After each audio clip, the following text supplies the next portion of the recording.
Assalamualaikum warahmatullahi taala wabarakatuh. Selamat datang di DKM Masjid An-Nur Nyaman.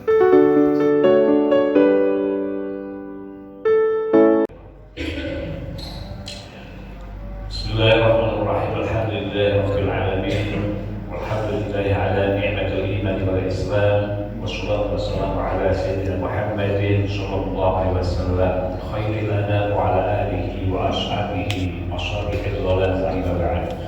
Yang sama-sama kita hormati pada jajaran guru-guru kita semuanya yang hadir, terutama kepada Ustaz Bapak Ustaz Fadilah dan juga mungkin para guru-guru yang lain, para pengurus DKM Masjid An-Nur yang kebetulan juga diketuai oleh beliau Bapak Ustaz Fadilah, kemudian para sesepuh kita Bapak Haji Erwin, Bapak Ustaz Haji Iskandar, dan juga Bapak Pramono dan Bapak Haji Jumaji, Bapak Haji Rahmat, dan juga banyak lain yang ketika saya sebutkan satu persatu semuanya ya saya hormati tanpa mengurangi rasa taklim menghormat kami kepada semuanya, terutama kepada para jamaah Masjid An-Nur, ibu-ibu muslimin muslimat rahimakumullah.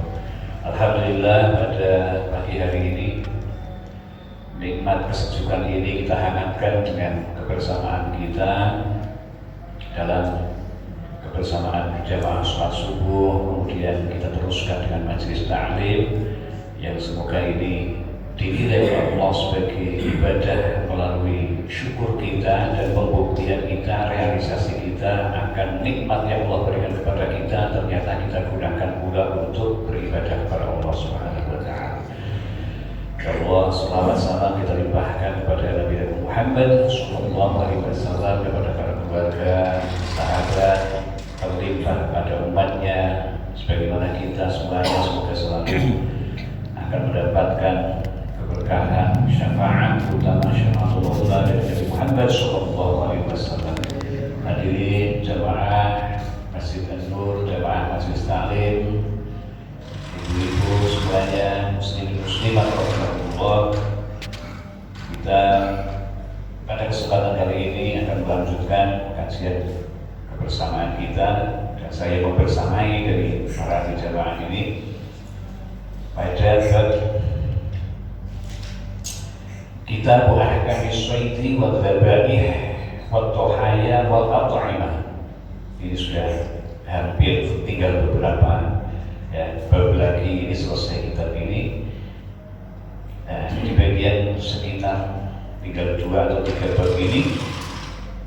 Pada kesempatan kali ini adalah kitab yang menjelaskan tentang hewan-hewan dan penyembelihannya, serta tentang makanan dan juga tentang udhiyah ataupun kurban.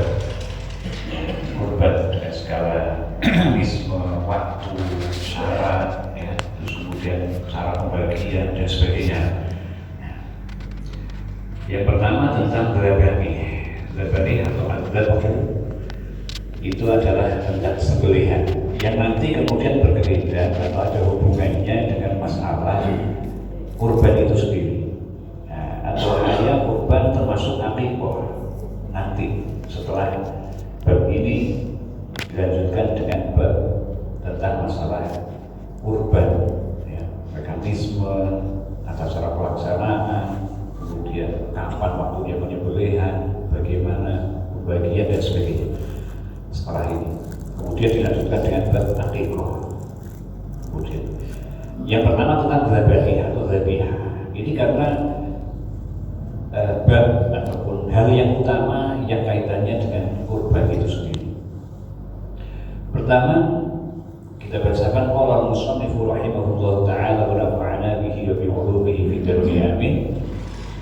Wa ma qaddara ala zakatihi fa zakatuhu fi halqihi wa labbihi. Wa ma, adapun sesuatu. Nah, ini namanya isim mausul. Nah, sesuatu itu isinya ayil hayawan. Wa ma aywal hayawanul barriyyu al-maqul alladhi qaddara ala zakatihi. Sesuatu yang mampu untuk disembelih, maka penyembelihannya itu adalah di tenggorokan bagian atas sampai ke bagian bawah. Nah, sesuatu itu isinya wal hayawanul barriyyu al makul. Jadi hewan darat yang bisa dikonsumsi secara haram itu, dan itu mampu untuk dikendalikan untuk disembelih, karena sebagian ada yang tidak mampu untuk dikendalikan. Nah, ya, selama itu bisa dikendalikan, kita kuasai, kemudian kita taklukkan, ya, istilahnya. Selama kita bisa taklukkan, kita kendalikan, nah, itu otomatis bisa kita sembelih. Artinya maka ya dengan cara disembelih. Nah, penyembelihannya itu fadzakatuhu takunu fi halqihi wa huwa a'la unuq. Jadi penyembelihannya itu adalah di antara a'la unuq, yaitu leher bagian atas, wala bati bila min maftuhatin. Labbati itu dibaca dengan lamnya dibaca fathah, musyaddadah yang ditasdid labbah, yang di titik satu, muwahhadah itu yang di titik satu. Dan itu labbah itu apa? Asfalul unuq. Berarti asfalul unuq itu bagian bawah. Jadi rentang penyembelihan itu antara leher bagian atas sampai ke bawah. Berarti segini. Ya. Meskipun yang lebih bagus yang bagian atas. Wadzakatu adapun sembelihan bidzalil mujamah dengan dzal yang ada titiknya. Lughatan secara bahasa, penyembelihan secara bahasa itu adalah at-tafwid lima fiha min tadyibi aqli lahmil madbuh. Penyembelihan itu secara bahasa, ya, itu mengandung makna memberikan aroma wangi, karena memang penyembelihan ini, ya, itu ada tujuan untuk, ya, memelihara aromanya hewan yang disembelih supaya tidak menjadi amis ataupun bau bangga.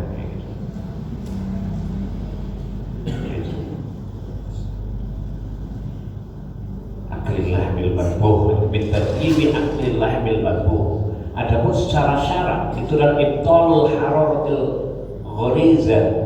Jadi secara bahasa. Adapun secara istilah syariat dalam hal peribadatan yang dimaksud nyembelih itu, ya, itu adalah ibtalul hararatil ghariziyati ala wajhin maksus, yaitu menghilangkan panasnya karakter hewan. Jadi proses penyembelihan itu, ya, di antara tujuannya itu adalah menghilangkan panasnya karakter hewan. Hewan itu kan cenderung liar, meskipun ada yang liar, kemudian ada yang jinak atau bisa ditaklukkan, sehingga kemudian bisa diternak atau dipelihara. Ala wajhin maksus, yaitu dengan cara-cara yang sudah ditentukan, syarat dan ketentuan berlaku, SKB, syarat dan ketentuan berlaku di dalam fikihnya. Itu. Jadi yang perlu kita pahami bahwa penyembelihan secara syariat itu ada kandungan maknanya. Ya, kandungan maknanya itu adalah untuk menjamin bahwa hikmahnya itu adalah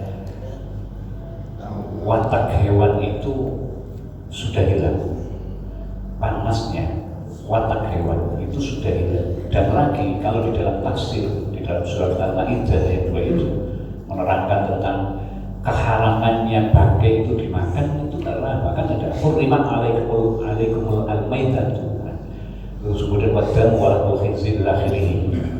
Nah, itu diantaranya itu adalah wasababu tahrimil maitat, sebab diharamkannya bangkai. Itu ada dama latifun jiddan fa idza matal hayawan hatta anfu ihtabasa dzalika dam wa baqiya fil urq fa yufsidu wa yahsulu minhu dararun 'adzim. Jadi bangkai itu kenapa diharamkan? Karena darah sifatnya darah itu lembut, halus, ya. Halus sekali. Alirannya juga halus sekali seperti itu.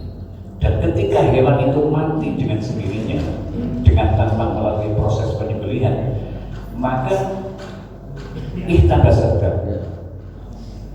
Jadi darah itu terhenti tapi dengan terpaksa dan tanpa ada sirkulasi darahnya itu. Berhentinya darah karena kematian, ya, itu berhenti dengan seketika itu tanpa ada sirkulasi itu.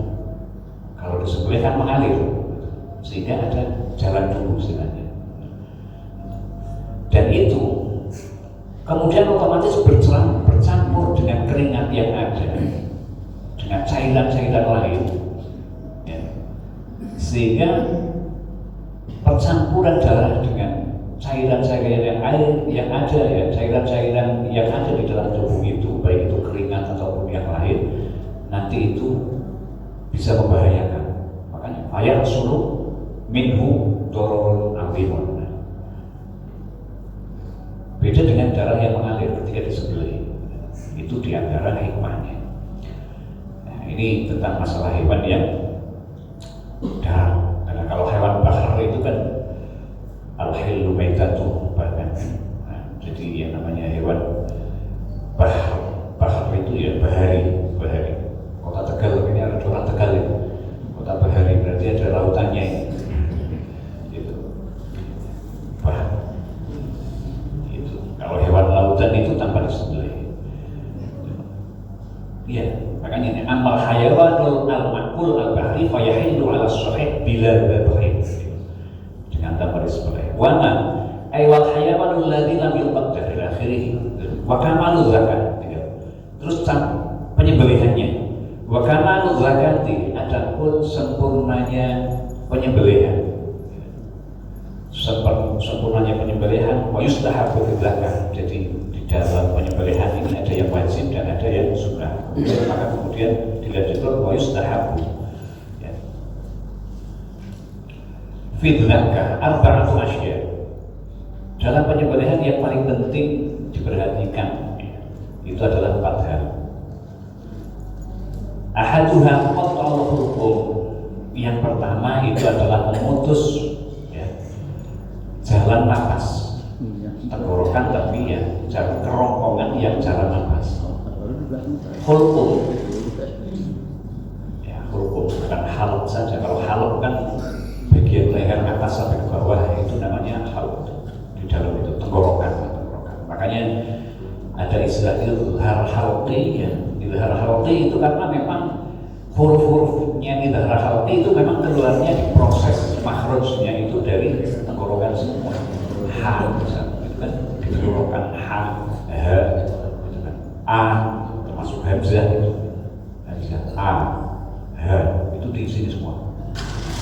Ha, kho, semuanya proses berangkatnya mulai dari tenggorokan. Makanya dinamakan huruf-huruf halqi. Tinggal tata cara mengeluarkannya, ada yang dari bawah misalnya A sama H itu dari yang paling bawah. Bedanya A sama H itu ketika H itu bergetar, bisa dirasakan getarannya di dalam dada. Kalau H, O ke atas lagi. Ya, lanjut. Ya, yang pertama itu dijamin harus memutus hulqum. Hulqum itu apa? Wa huwa majrun nafasi, dukhulan wa khurujan. Yang dimaksud dengan hulqum itu adalah majrun nafasi. Beda. Kalau nafsi ya nafsu, nafasi ya nafas. Itu sama dengan farjan sama farojan. Kalau farjan itu ya farji, tapi kalau farojan itu adalah jalan keluar dari permasalahan. Itu beda. Makanya sensitif ya, kalimat-kalimat Arab itu sensitif karena berani merubah satu huruf saja itu gesernya bisa jauh banget. Itu. Ya. Nah, kemudian kayak tadi itu kan, nafsu sama nafas, farjan sama farojan beda. Jadi al-hulqum itu adalah majrun nafsi dukhulan wa khurujan. Yang dimaksud hulqum itu adalah jalan nafas baik untuk masuk ataupun keluar. Itu jalan keluar masuknya nafas. Itu yang pertama, dijamin harus putus. Kemudian wasani qat'ul marid, harus memutus marid. Apa yang dimaksud marid? Itu adalah majra ta'am wasyarab. Itu tempat berjalannya ya, atau tempat ya, berjalannya makanan dan minuman ya, di bagian tenggorokan yang tembus sampai ke perut, yang tembus sampai ke perut.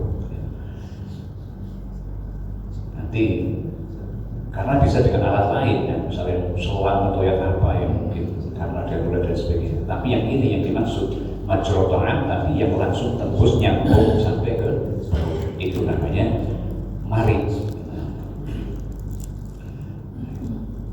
Itu adanya tahta hukum, di bawahnya lagi lapisannya ya, di bawah yang tadi jalan nafas ya, jadi jalan nafas, kemudian di bawahnya lagi, bukan di bawah ketika kita berdiri, artinya ketika ini leher itu susunannya begitu, itu di bawah itu ada jalan untuk apa itu makan dan minuman, makanan dan minuman. Dan ini wa yakunu qat'u ma dzukira daf'atan wahidatan, dan putusnya yang dua ini ya, yaitu jalan makan dan jalan nafas, itu daf'atan wahidatan, harus sekali tebas, sekali sembelih ya. Daf'atan wahidatan la fi daf'ataini, tidak boleh sampai dua kali. Fa innahu yahrum al-madhbu hina idzin, kalau sampai dua kali maka hukumnya haram. Wa mata baqiyah, dan ketika masih ada yang tersisa minal khulqumi, dari jalan nafas, wal marid, dan jalannya makan, jalan makan. Lam yahilla, maka tidak halal. Apa yang tidak halal? Al-madbuhu, hewan yang disembelih tadi jadi tidak halal, alias jadi bangkai. Jadi yang dua ini ya, tadi yang saya ulangi, wa mata baqiya syai'un minal khulqum wal marid lam yahilla al-madbuh. Kalau di antara jalan nafas dan jalan makanan masih ada yang tersisa sedikit, tidak sampai putus benar maksudnya, harus putus benar-benar putus semuanya yang dulu itu. Nah, kalau sampai masih ada yang tersisa, maka tidak haram. Lam yahillal madbuh. Yang ini wajib, karena ya, yang ini wajib. Kan tadi ada 4, yang 2 ini wajib, itu harus. Wasalifu warrobi'u, kemudian yang ketiga dan keempat, tadi kan ada 4. Kemudian yang ketiga dan keempat itu adalah qat'ul wadajaini. Qat'ul wadajaini, mutus kedua urat yang ada di samping kanan kiri. Tapi yang ini sunnah, ya, yang ini sunnah. Riwayat wadalik maftuhataini tasmiyat wadaj bi fathil dal wa kasriha wa huma artani fi safhatil unuq muhitan bil khulqum. Jadi yang namanya al-wadaj atau urat itu ya, otot ya, itu adalah 2 urat fi safhatil unuq yang ada di pinggiran-pinggiran itu leher, yang kemudian kanan ke kiri itu ada. Makanya kemudian dikatakan wal mujzi'u minha, yang dikatakan cukup atau sembelihan itu bisa dikatakan cukup alias sah minimal alladzi yakfi dzakar syai'ani, dikatakan hanya sekedar cukup, maksudnya hanya sekedar cukup, belum memperhatikan sunnah-sunnahnya. Yang penting bisa disembelih dan yang penting halal, minimal ya 2 ini. Wal mujzi'u minha ay alladzi yakfi fi dzakar syai'ani. Apa itu? Qat'ul khulqum wal marid, yaitu yang penting ya, itu sudah memutus jalan nafas dan jalan makan, itu yang wajib. Wala yusannu qat'u ma warqa al-wadajain, dan tidak disunahkan memotong bagian-bagian yang di bawahnya urat-urat itu tadi. Gitu. Artinya kalau yang depan, yaitu jalan nafas dan jalan makan, itu kan memang harus habis, harus putus semuanya, nggak boleh ada yang tersisa. Kemudian yang pinggir cuma sunnah. Kalau mau dilakukan silakan, dan itu baik karena itu sunnah, tapi tidak harus dalam banget, karena yang di bawah-bawah urat itu memang tidak dianjurkan, bukan berarti dilarang ya, bukan berarti dilarang.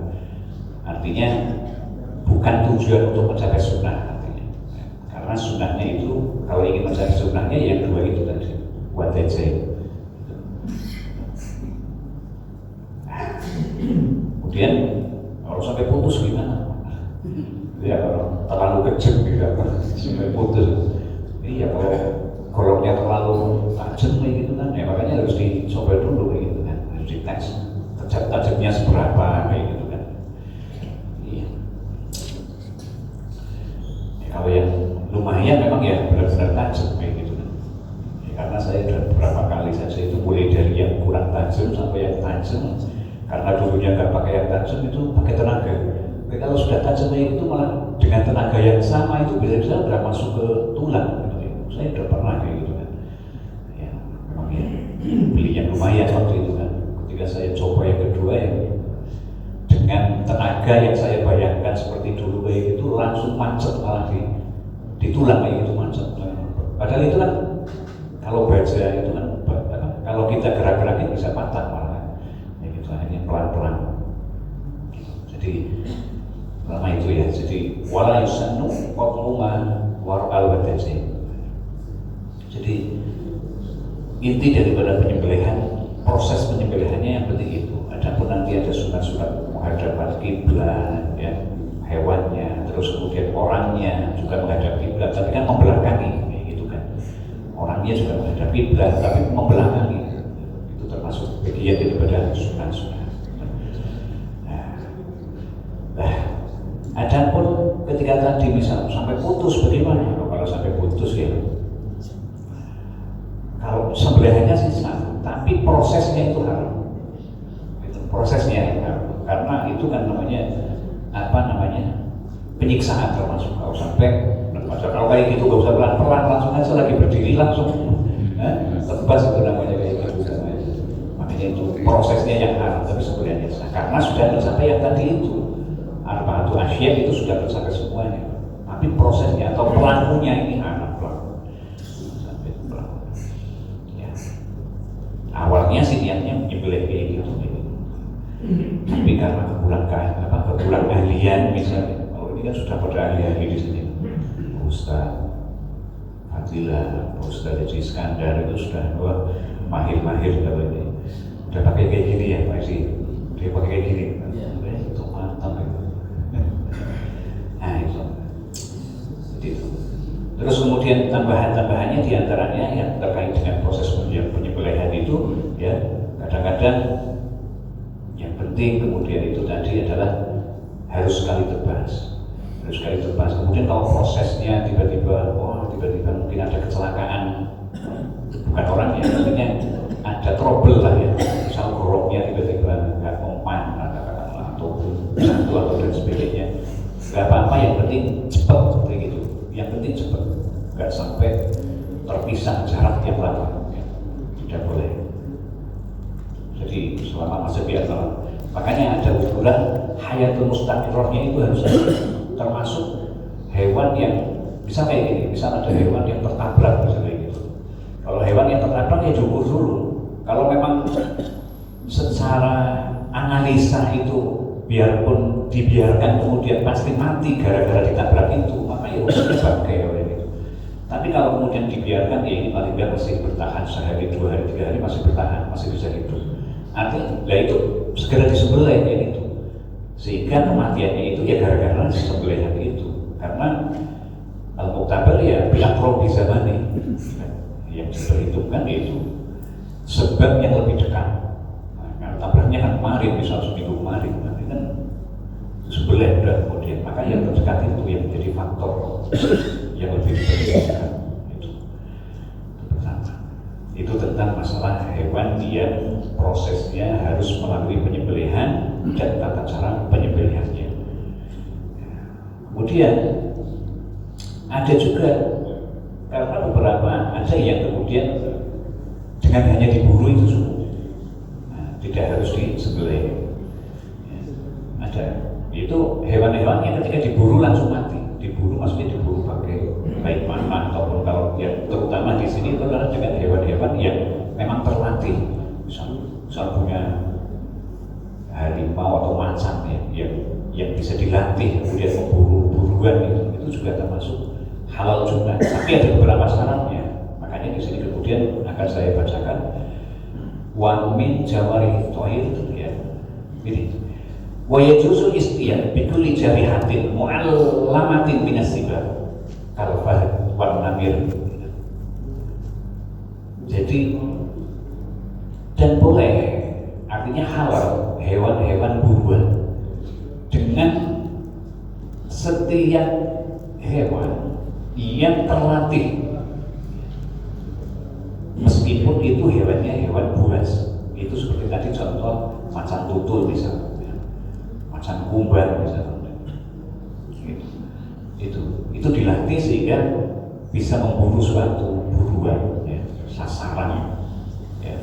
Kemudian itu dibawa ke kita sudah mati misalnya, atau karena pokok sudah mati, itu boleh langsung alias tanpa perlu disembelih. Ya. Wa syara'i ta'limat. Yang penting itu tadi ada kata-kata bikul lijarihatin mu'allamatin, yaitu yang dilatih, yang dididik gitu ya. Tapi maksudnya kalau hewan kan dilatih, bukan dididik karena bukan sekolahan. Bahasanya dididik, yang terlatih ya, yang terlatih kalau untuk hewan. Nah, syaratnya wa syara'i ta'limiha, syarat pelatihan terhadap hewan. Bisa buka besok kan? Pelatihan hewan. Gurunya. Itu pertama, antakun al-jarihah mu'allamah bihaitsu idza ursilat istafsarat. Yang pertama, hewannya ketika sudah dilatih, ketika dibilang buruk, dia langsung segera paham, langsung ngejar kayak gitu.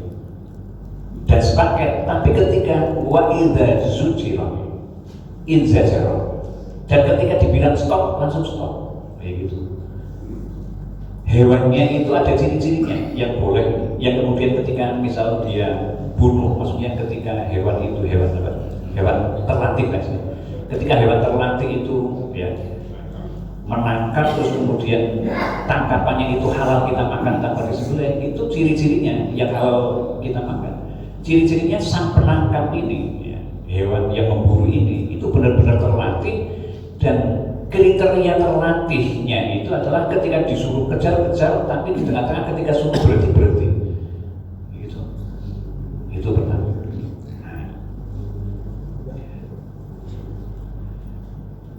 Satu, dua itu seperti itu. Ketika yang pertama ketika disuruh kejar-kejar, yang kedua ketika disuruh berhenti juga berhenti. Yang ketiga, wasalif annaha idza qatalat syaitan lam taqul minhu syai'an. Yang ketiga, ketika hewan pemburu ini sudah dapat sasaran, itu dia tidak makan sedikit pun. Nah, itu kalau kita suruh sama orang, suruh beli daging, suruh beli nasdaq kayak gitu kan, tiba-tiba bisa berkurang. Nah, itu berarti orangnya belum terlatih untuk disuruh, berarti belum terlatih untuk disuruh, sehingga kesininya itu sudah berkurang. Dititipin malah berkurang, itu ciri-cirinya orang. Ya kalau dititipin duit bisa berkurang, kalau dititipin omongan malah ditambah-tambahin sesuai dengan seleranya. Wah, ini orang biar panas, ya, biar terprovokasi dan sebagainya itu. Nah ini ciri-ciri hewan yang tadi buruannya bisa halal langsung dimakan itu karena yang kedua, yang ketiga itu adalah ketika sudah dapat mangsa, dia itu setor istilahnya ke majikannya, itu nggak dimakan.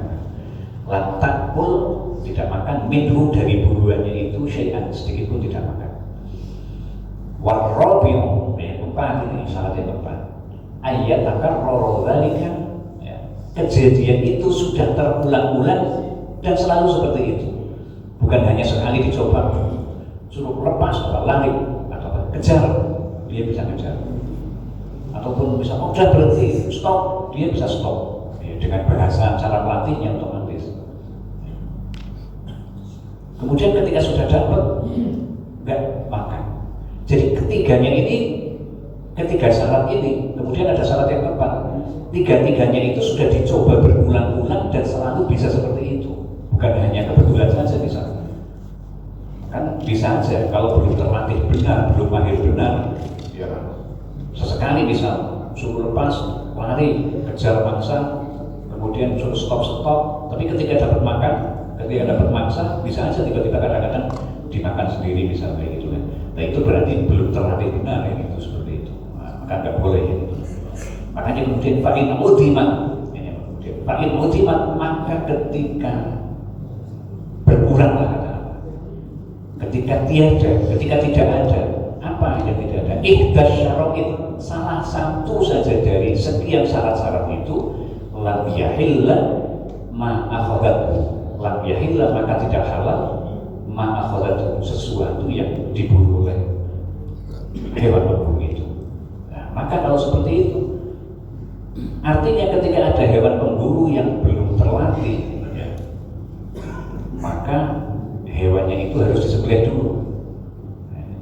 Jadi ada yang langsung disembelih, tadi yang pertama itu hewan-hewan kayak hewan-hewan yang seperti ayam, sapi dan sebagainya. Ada yang langsung kita kuasai, dan setelah kita kuasai artinya dikendalikan dan mampu untuk kita posisikan disembelih, itu ya berarti disembelih caranya. Ada yang tidak disembelih seperti hewan-hewan laut, terus kemudian hewan-hewan air lah ya. Terus kemudian ada lagi yang boleh dengan cara tanpa disembelih tapi dengan cara diburu. Kemudian ada yang diburu tapi sekaligus harus disembelih. Nah, yang diburu tapi masih perlu proses penyembelihan itu adalah ketika ciri-ciri hewan pemangsa, hewan pemburu itu belum memenuhi 4 syarat. Maka ketika dapat dia harus disembelih dulu. Makanya kemudian di sini dikatakan fa'in ultimat ihdas syara'id fa'in ultimat ihdas syara'id lam yahilla ma akhadhathu, kecuali illa ayyudroka hayyan fa'idhaka, kecuali ketika ya, ini bicara masalah hewan pemburu tapi belum terlatih benar. Ketika dapat mangsa, ya, kalau belum terlatih benar, yang tadi ada 4 syarat itu, kalau belum terpenuhi 4 syarat itu, maka hewan yang ditangkap oleh pemburu ini belum boleh dimakan atau belum halal dimakan, kecuali saya bilangi lagi, ketika hewan pemburu belum memenuhi 4 syarat ini, maka ketika pemburu itu dapat mangsa dalam keadaan mati, jelas nggak boleh dimakan. Tapi ketika dapat mangsa masih dalam keadaan hidup, maka harus segera disembelih dulu. Mantap ini. Fa'in ultimat ihdas syara'id lam yahilla ma akhadhathu illa ayyudroka hayyan, kecuali ketika mendapati masih hidup, fa'idhaka, maka kemudian disembelih, ya. Fa'yahillu hina idzin subhanallahi ala tadbir. Kemudian seterusnya itu adalah tentang alat untuk menyembelihnya seperti apa saja, ciri-ciri atau syarat-syarat alat untuk menyembelih. Tapi ini udah 3-3 ya. Tiga-tiga udah suruh ini, nanti ada yang terbiasa suruh nanti kecewa sama saya nanti. Yang biasa melakukan sholat suruh ya, meskipun ada beberapa menit ya, ya mungkin menghormati atau lebih bijaknya mungkin karena sudah terbiasa melaksanakan sholat suruh, jadi saya akan cukup pertemuan kali ini, semoga ada manfaatnya. Masih ada sedikit waktu, menurut 1 menit 2 menit, kalau memang